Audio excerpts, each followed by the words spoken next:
I want to read you a quote from the Deseret Morning News, a paper in Utah, from you. I'm quoting now. "It is quite plausible that explosives were pre-planted in all three buildings and set off after the two plane crashes, which were actually a diversion tactic. Muslims are probably not to blame for bringing down the World Trade Center buildings after all." That's, I would think, pretty offensive to a lot of people listening. Do you have any evidence for that? I mean, well, not to the Muslims, I might say. When I was on the Tucker Carlson show, shortly after my paper came out, they had me staring at a camera. I wasn't able, there was no monitor that I could watch, but the staff had asked me what I'd like to show, and I said, well, I want you to show the fall of Building 7. I would like to do a little experiment with you, Tucker, if I could. I sent out a video clip of the collapse of Building 7. Because most people haven't actually seen that one, and that's the crux of the argument that I'm presenting. Okay, sum up very quickly the argument for us. And I fully expected they would. They didn't say they wouldn't until the show. Now, I can't see what you're seeing, so we just are you rolling see that? No, we just see the building. I kept talking about Building 7, and finally I asked,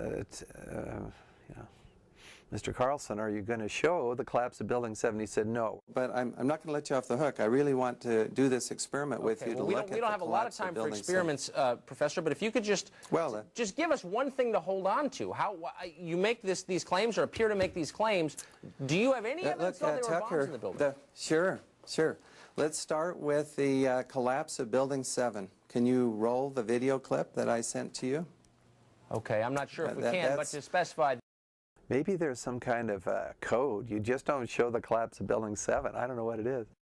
And if you look at the collapse, you see what I've studied is the fall time, the symmetry, the fact that it first dips in the middle, that's called the kink, which is very characteristic, of course, of controlled demolition. Professor, I am sorry that we are out of time, and I'm not sure that... Whoa. One other thing I want to mention about... Okay, if you can hit it, hit us with it quickly. All right. You know, you have to go with science, I figure. And science tells us that buildings don't just collapse under their footprint at free fall speed unless you get the material out of the way. I've been speaking with Dr. Stephen Jones, author of the scientific paper, Why Indeed Did the World Trade Center Buildings Collapse? This society is mesmerized by this myth, this official story of 9/11 being due to the Muslims. Everyone knows it. You can't challenge this myth. If you do, you're a conspiracy kook.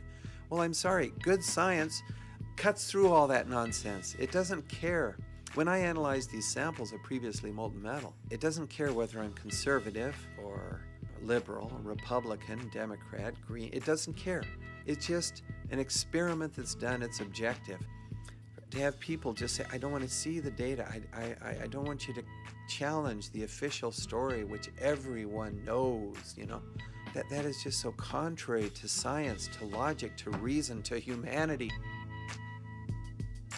How do you respond to people that might say, this is just so far-fetched, it can't possibly be true? Well, see, again, that argument is very general, far-fetched. I mean, I'm giving solid, concrete evidence. This is state-of-the-art equipment here. You know, if you can give me an argument why, what is the scanning electron microscope? Is that far-fetched? No. Is EDS far-fetched? It's used worldwide, and no, it's not far-fetched. So what's far-fetched? You know what? Tell me, is this far-fetched to make comparisons between residues from thermite and residues found in the World Trade Center? No, that's just science.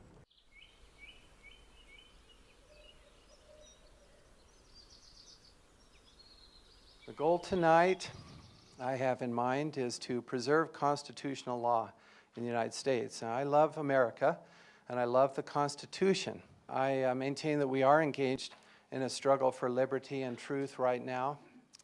Someone, my exemplar actually said, "The truth shall make you free." Right. So let's see if we can get some truth going, shall we? Here we go.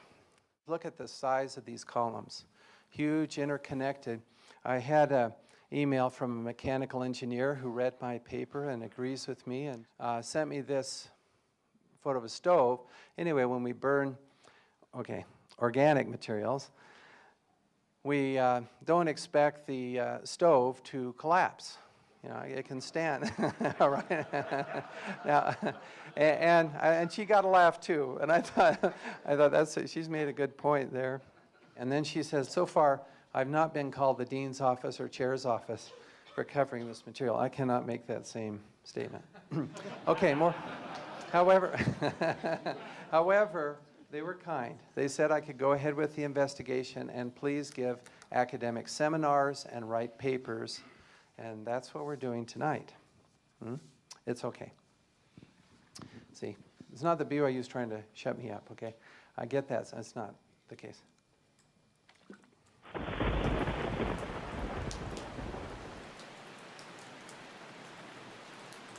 It's definitely interesting to talk to other people, you know, especially when they find out that my dad's the one doing a lot of this 9/11 research. That's an easy in to a lot of groups that are, for a lot of people that have noticed things are kind of funny with that. And I guess my opinion, even from the beginning, is, of course, there are a lot of conspiracy theories that surround 9/11, but there are a number of things that are just plain obvious, too, about it. Even if there was enough energy from the fires burning to weaken the columns or whatever, you know, NIST said happened, the idea that it would happen in such a uniform way that it would fail all at the same time, all the way across the building, is a little bit silly. There's some discussion in the family about, you know, concern that he's doing something that will be dangerous for everyone, or even just dangerous to him. As far as something, you know, someone who was involved with this going after him, certainly could happen, but hasn't yet. There was one fellow, just very soon after my paper became available, that wrote to me with threats, actually.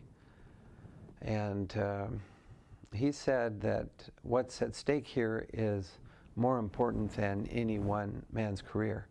And I'm pretty sure he's referring to my career. He also said that the pain involved in taking my paper offline would be much less than the pain that would follow if my paper were published. He said that my research challenging the official story would endanger people. They use the term endangerment. There are three groups of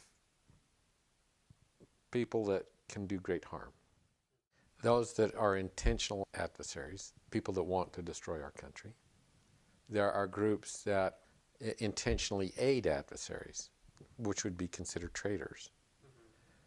There is another group, however, that has good intention, may have good intentions, but may aid an adversary. He said, basically, I can't tell you too much, but the fact is these buildings did come down by fire, and if that became known, then terrorists would be emboldened to use fire methods on more buildings to bring them down. A classic example is one professor believed that a certain reaction would cause columns to fail, and so he was publishing combinations of chemicals that would do this. Now, when I started talking about thermite, he said, you must not talk about thermite. Again, this could endanger people because thermite could be used by terrorists. And I responded. He threatened me with a lawsuit. You know, you're way beyond what you should do. If you believe that that is really a successful way of attacking a building, you know, we shouldn't be giving people ideas of how to do that. That's not an appropriate behavior. And I said, well, you're going to find ways to easily purchase this stuff. Lots of information's out there. It's not secret at all. So it just, again, it made no sense. In the industry that I worked in, the nuclear weapon industry, by law, you can't talk about the details of that. If we revealed how we make nuclear weapons, then an adversary could maybe use that information to use it against us. The other reason is if we discussed